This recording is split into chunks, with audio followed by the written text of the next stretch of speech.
বিরোধী নেতাদের গ্রেপ্তার করে সরকার দৃষ্টি ঘোরাতে চায়। সরকার নিজেদের রক্ষায় যা ইচ্ছা তাই করছে, বলছেন মির্জা ফখরুল। জানাবো কোটা আন্দোলনের প্রতিটি মৃত্যুর সুষ্ঠু তদন্তের দাবি ব্যাপার। যারা জনগণকে রক্ষা করবে তারাই জনগণের উপর বন্দুক তাক করে আছে, রংপুরে জিএম কাদের।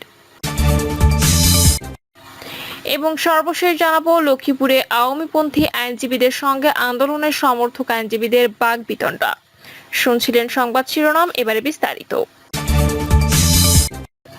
বিরোধী নেতাদের গ্রেপ্তার করে সরকার দৃষ্টি ঘোরাতে চায়।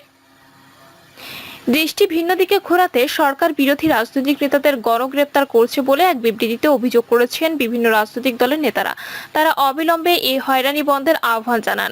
পাশাপাশি গভীর রাতে এবি পার্টির সদস্য সচিব মুজিবুর রহমান মঞ্জুকে আটকের নিন্দা জানিয়ে তার মুক্তি চান নেতারা। বিবৃতিতে বলা হয়, সারা দেশের শত শত ছাত্র জনতাকে খুন করে বৈষম্য বিরোধী ছাত্র আন্দোলন দমনের অপপ্রয়াসের পর সরকার বিরোধী রাজনৈতিক নেতাকর্মীদের গ্রেপ্তার শুরু করে। ছাত্র জনতা ও বিরোধী দলের নেতাকর্মী সহ সবার উপর হাওয়া হামলা, মিথ্যা মামলায় গ্রেপ্তার ও হয়রানি বন্ধ করতে হবে। উদ্ভূত পরিস্থিতির প্রেক্ষাপটে সরকারের পদত্যাগ নিশ্চিত করতে গণপ্রতিরোধ গড়ে তুলতে বিবৃতির মাধ্যমে জনগণের প্রতি আহ্বান জানানো হয়েছে। সরকার নিজেদের রক্ষায় যা ইচ্ছা তাই করছে, বলছেন মির্জা ফখরুল। বিএনপি মহাসচিব মির্জা ফখরুল ইসলাম আলমগীর বলেছেন, গণবিচ্ছিন্ন সরকার আইন, সংবিধান, গণতান্ত্রিক রীতিনীতি, মানবাধিকার। বিএনপি মহাসচিব মির্জা ফখরুল ইসলাম আলমগীর বলেছেন, গণবিচ্ছিন্ন সরকার আইন, সংবিধান, গণতান্ত্রিক রীতিনীতি, মানবিকতাকে বৃদ্ধাঙ্গুলি প্রদর্শন করে জনরোষ থেকে নিজেদের রক্ষা করতে যা ইচ্ছা তাই করছে। মির্জা ফখরুল বলেন, রাষ্ট্র ব্যবস্থাকে ছিন্ন ভিন্ন করে রাষ্ট্রের গণতান্ত্রিক ও মানবিক চরিত্র গুম করেছে। গণতন্ত্র, ভোটাধিকার, বাক স্বাধীনতা, মত প্রকাশ, বৈষম্যের বিরুদ্ধে আন্দোলন সহ মানুষের সাংবিধানিক অধিকারকে সরকার বর্বরভাবে নস্যাৎ করতে যে একনায়কতন্ত্র এবং রাষ্ট্র ব্যর্থ রাষ্ট্রে পরিণত করেছে। বিবৃতিতে বিএনপি মহাসচিব বলেন, কোটা সংস্কারের দাবিতে সাধারণ শিক্ষার্থীদের আন্দোলন নিষ্ঠুরভাবে দমন করতে বর্বরোচিত আক্রমণ চালিয়ে গণহত্যা করে সরকার অমার্জনীয় অপরাধ করে জানতে চায় কি তাদের অপরাধ। তাদের অপরাধের তালিকা এতই দীর্ঘ যে বিবরণ দিয়ে শেষ করা যাবে না। তিনি বলেন, নিজেরা আইন শৃঙ্খলা বাহিনী ও ছাত্রলীগ, যুবলীগের ক্যাডার দিয়ে গণহত্যা, নৈরাজ্য চালিয়ে নির্লজ্জ সরকার লোক দেখানো রাষ্ট্রের শোকের নামে মায়াকান্না করলেও প্রতিবাদী শিক্ষার্থীরা তা প্রত্যাখ্যান করে গতকাল যে অভূতপূর্ব লাল ডিজিটাল প্রতিবাদের সৃষ্টি করেছে তাতে আপামর জনসাধারণের ঐক্য জানান দিয়েছে। জনসাধারণ খুনি সরকার লোক দেখানো রাষ্ট্রের শোক প্রত্যাখ্যান করে গণহত্যা সরকারকে দায়ী করে প্রতিবাদ জানিয়েছে। আজও ঢাকা, চট্টগ্রাম, রাজশাহী, খুলনা, যশোর, বরিশাল সহ দেশের বিভিন্ন স্থানে মার্চ ফর জাস্টিস কর্মসূচিতে আইন শৃঙ্খলা বাহিনী লাঠিচার্জ, টিয়ারশেল নিক্ষেপ, গ্রেপ্তার, নির্যাতন করে বাধা প্রদান করে। আদালত চত্বর সহ বিভিন্ন স্থানে শিক্ষার্থীরা জনগণের সমর্থনে মার্চ ফর জাস্টিস কর্মসূচি পালন করে গণহত্যার বিচার ও গ্রেপ্তারকৃতদের মুক্তি, মিথ্যা মামলা প্রত্যাহারের দাবি করেছে।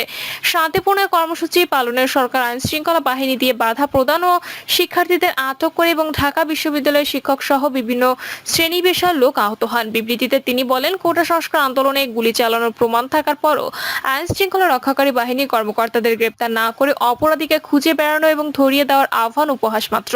সরকারের নির্দেশে আইন শৃঙ্খলা রক্ষাকারী বাহিনী ও ছাত্রলীগের কার্যালয় নির্বিচারে গুলি করে শত শত ছাত্র জনতার প্রাণ কেড়ে নিয়ে গণহত্যা চালিয়েছে, এটা প্রমাণিত সত্য। সরকার জনগণের বিরুদ্ধে যেন যুদ্ধ ঘোষণা করেছে। সরকার নিজেদের রক্ষার জন্য প্রকৃত হত্যাকারীদের না ধরে বিরোধী দলের উপর দায় চাপানোর অপচেষ্টা চালাচ্ছে। ছাত্র গণ আন্দোলন বন্ধ করতে রাজনৈতিক সভা সমাবেশ বন্ধ, শান্ত আইন জারি ও সেনাবাহিনী নামিয়ে গণগ্রেপ্তার করে অস্বাভাবিক পরিস্থিতির সৃষ্টি করা হয়েছে। সরকার প্রতিদিনই সাধারণ শিক্ষার্থী সহ বিএনপি ও এর অঙ্গ সহযোগী সংগঠনের নেতাকর্মীদের গণগ্রেপ্তার করে মামলা হামলা করে এবং রিমান্ডে রেখে নির্যাতন অব্যাহত রেখেছে। মির্জা ফখরুল আরো বলেন, প্রতিদিনই মিথ্যা মামলার সংখ্যা বৃদ্ধি পাচ্ছে। এসব মিথ্যা মামলায় আসামি কারা অনেক ক্ষেত্রে মামলার বাদীই জানেন না। মৃত ব্যক্তি বিদেশে অবস্থান করছেন এমন অনেককে এসব মামলায় আসামি করা হচ্ছে। এমন মামলায় সাভারের মৃত আজগর আলী বিদেশে অবস্থানরত বিএনপি চেয়ারপারসনের উপদেষ্টা, কাউন্সিলর সদস্য, সংসদে বিজয়ী দলীয় সাবেক চিফ হুইপ জয়নুল আবদিন ফারুক সহ এমন অনেককে আসামি করা হয়েছে।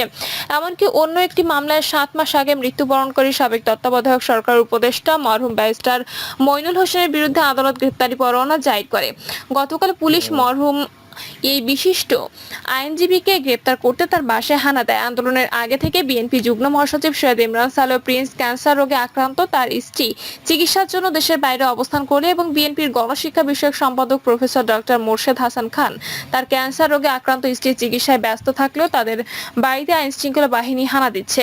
একজন বিচারপতি শিক্ষার্থী ছেলেকে মিথ্যা মামলায় আটক করে রিমান্ডে নিয়ে হয়রানি নির্যাতন করা হয়েছে। এ ধরনের হয়রানি নির্যাতনের শত শত ঘটনা আছে যার বিবরণ দিয়ে শেষ করা যাবে না। বিবৃতিতে বিএনপি মহাসচিব বলেন, এসব ঘটনা শুধু নির্দয় অমানবিকই নয়, সরকার নির্লজ্জ প্রতিহিংস ফ্যাসিবাদী চরিত্রের বহিঃপ্রকাশ। এছাড়া পুলিশ যাদেরকে গ্রেপ্তার করেছে তাদের সিংহভাগে সাধারণ মানুষ। প্রতিদিন পুলিশ এবং আওয়ামী লীগ যৌথভাবে বিভিন্ন এলাকায় গ্রেপ্তারের নামে মানুষের বাড়িঘর হামলা ভাঙচুর করছে, এমনকি তাদের বিরুদ্ধে লুটপাট চুরির অভিযোগ করেছে। বরিশালের সাবেক এমপি শহীদুল আলমকে বিনা কারণে আটক করতে আইন শৃঙ্খলা বাহিনী তার বাসায় হানা দিয়ে তাকে না পেয়ে তার বাসা থেকে 20 লাখ টাকা নিয়ে যায়।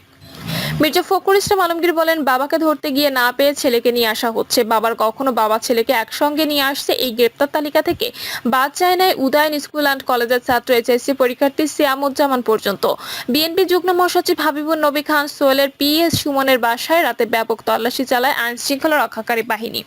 নারায়ণগঞ্জ জেলার রূপগঞ্জ থানা ভুলতা ইউনিয়নের ছাত্রদলের সাবেক সাংগঠনিক সম্পাদক তহিদুল ইসলাম জিসানকে আওয়ামী সন্ত্রাসীরা কুপিয়ে হত্যা করেছে। সিদ্ধিরগঞ্জ থানা ছাত্রদলের সভাপতি আব্দুল কাদের জিলানি হীরাকে না পেয়ে তার ছোট ভাইকে একদিকে স্বজনহারা মায়ের কান্না, অপরদিকে কোর্টের বারান্দায় গণগ্রেপ্তারকৃত পরিবারের সদস্যদের বিশেষ করে মা বোনদের আর্তনাদ, পুলিশের ভ্যান বা ডিবি অফিসে খুঁজে তারা দিশেহারা। তারা বুক ফেটে কাঁদতে পারছে না পুলিশের অত্যাচারে। জাতিসংঘ থেকে সারা বিশ্বে এখন দেশের সকল শ্রেণী পেশার মানুষরা যখন সরকারের এই গণহত্যাকাণ্ড ও মানবাধিকার লঙ্ঘনকে প্রমাণিত সত্য উল্লেখ করে তীব্র নিন্দা প্রতিবাদ জানিয়ে সরকারের বিরুদ্ধে ধিক্কার, ক্ষোভ ও ঘৃণা প্রকাশ করছে, সেই সময় সরকার নির্লজ্জের মতো মিথ্যাচার করছে। যারা জনগণকে রক্ষা করবে তারাই জনগণের উপর বন্দুক তাক করে আছে। রংপুরে জিএম কাদের। সংসদের বিরোধী দলীয় নেতা ও জাতীয় পার্টির চেয়ারম্যান গোলাম মোহাম্মদ কাদের বলেছেন, সরকার ও সরকারি দল রাষ্ট্রযন্ত্রকে ব্যবহার করছে, জনগণের উপর গুলিবর্ষণ করে ভীতিকর পরিবেশ তৈরি করে দমন নিপীড়নের মাধ্যমে তাদের মতামত চাপিয়ে দেওয়ার চেষ্টা করছে। যারা দেশের জনগণ ও রাষ্ট্রকে রক্ষা করবে তারাই জনগণের উপর বন্দুক তাক করে আছে। জিএম কাদের বলেন, সরকার যাতে নির্বিচারে গুলি করে হত্যা করেছে তাদের কাউকে সন্ত্রাসী হিসেবে চিহ্নিত করার সুযোগ পায়নি। আমার প্রশ্ন হলো, তাহলে কেন নির্বিচারে এমন গণহত্যা করা হলো? হেলিকপ্টার থেকে, বাড়ির ছাদ থেকে আইন শৃঙ্খলা বাহিনী কিভাবে বুঝলো কে সন্ত্রাসী, কে ভালো, কে শিশু? সরকারের এমন কর্মকাণ্ডে আজ দেশের অর্থনীতি চরমভাবে ক্ষতিগ্রস্ত হয়েছে, বহির্বিশ্বে দেশের সুনাম ক্ষুণ্ণ হয়েছে দাবি করে বিরোধী দলীয় নেতা বলেন, দেশে অর্থনৈতিক সমস্যা দেখা দিলে রাজনৈতিক অস্থিরতা বাড়বে, আবারও জনগণ মাঠে নামবে, মানুষ মারা যাবে। একসময় বাংলাদেশকে বহির্বিশ্বের সন্ত্রাসী জাতি হিসেবে চিহ্নিত হবে। আমি মনে করি এ থেকে উত্তরণের সরকারকে এগিয়ে আসতে হবে। জিএম কাদের বলেন, আমার জীবনে অনেক আন্দোলন সংগ্রাম দেখেছি, কিন্তু সাধারণ মানুষদের এভাবে একত্রিত হয়ে এরকম আন্দোলন করতে দেখিনি। দীর্ঘদিন থেকে মানুষ বৈষম্য, লাঞ্ছনা, নির্যাতন ও নিপীড়নের শিকার হচ্ছে। সব বৈষম্যের প্রতিবাদ জানাতে ছাত্রদের সঙ্গে জনগণ মাঠে নেমেছে। তিনি আরো বলেন, সংঘর্ষের শুরু থেকে বিএনপি, জামায়াত বলে যতবার সরকার যেভাবে প্রচার করুক না কেন, আমি ঢাকায় দেখেছি, মানুষের সঙ্গে কথা বলেছি, জনগণ সরকারের এই কথা গ্রহণ করেনি। এটি জনগণের সংগ্রাম। বিএনপি, জামাত, জাতীয় পার্টির কেউ থাকলে তারা ব্যক্তিগতভাবে আন্দোলনে গিয়েছিল। জামাত শিবিরের রাজনীতি নিষিদ্ধ প্রসঙ্গে সাবেক এই মন্ত্রী বলেন, কোনো রাজনৈতিক দলকে প্রশাসনিক অর্ডারে নিষিদ্ধ করা ঠিক নয়। জনগণ তাদের জন্য কোনো রাজনৈতিক দলকে ক্ষতিকারক মনে করলে তারাই বয়কট করবে। একসময় সেই রাজনৈতিক দল বিলীন হয়ে যাবে। জোর করে কিছু করে তাদের যদি গ্রহণযোগ্যতার সাংগঠনিক কাঠামো থাকে তাহলে তারা আন্ডারগ্রাউন্ড হবে, তাদের কার্যক্রম পরিচালনা করবে। এতে করে অস্বাভাবিক রাজনীতির বীজ বপন করতে পারে। কোটা আন্দোলন নিয়ে জিএম কাদের বলেন, কোটা আন্দোলনে যারা নির্বিচারে গুলি করে হত্যা করেছে, নিরপেক্ষ তদন্ত সাপেক্ষে তাদের বিরুদ্ধে ব্যবস্থা গ্রহণের দাবি জানাচ্ছি।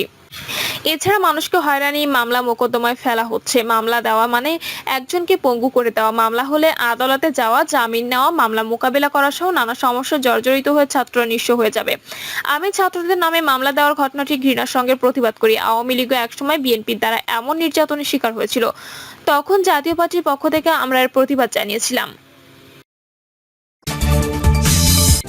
কোটা আন্দোলনের প্রতিটি মৃত্যুর সুষ্ঠু তদন্তের দাবি বাপার। আন্দোলনের সময় সংঘটিত প্রতিটি মৃত্যুর সুষ্ঠু তদন্ত এবং দোষী ব্যক্তিদের উপযুক্ত শাস্তি বিধান সহ 4 দফা দাবি জানিয়েছেন বাংলাদেশ পরিবেশ আন্দোলন বাপার অন্য 3টি দাবি হচ্ছে সকল কলেজ এবং বিশ্ববিদ্যালয় অবিলম্বে খুলে দিয়ে ক্যাম্পাসে শান্তি ফিরিয়ে আনতে হবে। সে লক্ষ্যে হলগুলোর ব্যবস্থাপনা কোনো ছাত্র সংগঠনের পরিবর্তে হল কর্তৃপক্ষের নিকট হস্তান্তর করতে হবে। যারা প্রাণ হারিয়েছেন এবং গুরুতরভাবে আহত হয়েছেন তাদের সকলের পরিবারকে প্রয়োজনীয় আর্থিক ও অন্যান্য সমর্থন প্রদান করতে হবে। সুপ্রিম কোর্টের রায় অনুযায়ী কোটার ব্যবস্থা যৌক্তিক সমাধানের জন্য প্রয়োজনীয় রাজনৈতিক প্রশাসনিক পদক্ষেপ গ্রহণ করতে হবে।